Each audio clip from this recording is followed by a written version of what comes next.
科學館同國家航天局合作，首次喺香港展出月球背面土壤同嫦娥6號返回艙，展期聽日開始。張海源去睇過預展。呢啲粉狀嘅月球土壤雖然細到要用顯微鏡先睇得清，但就係中國人探月嘅一大步。今次展出嘅6份月球土壤有唔同嘅形態，3份由嫦娥5號採集，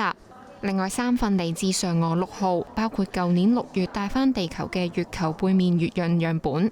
史上咧首次實現月球背面採樣返回嘅任務嘅，咁大家可以諗一諗啊！呢啲樣本喺舊年6月1年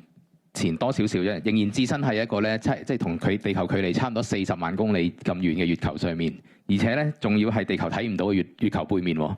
咁所以咧但係今日咧就已經帶到大家嘅眼前啦。咁所以咧其實係一個好難能可貴嘅機會啦。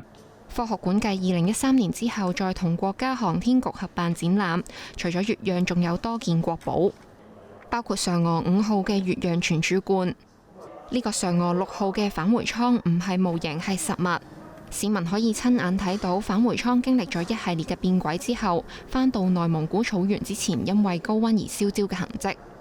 祝順利對接。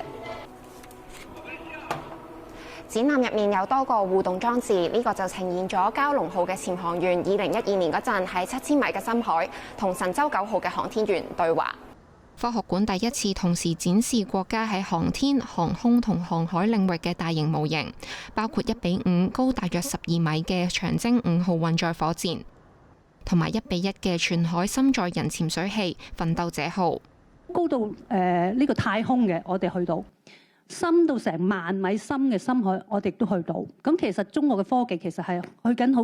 extreme 嘅地方，佢都可以去努力嘗試做緊嘅。咁我哋所以其實亦都希望，即係其實成個展覽嘅信息就希望帶出俾大家睇，其實中國嘅科技係不斷咁向唔同嘅方向去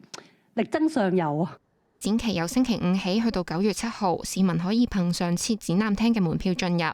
預計可以吸引大約18萬嘅參觀人次。有線新聞張海源報導。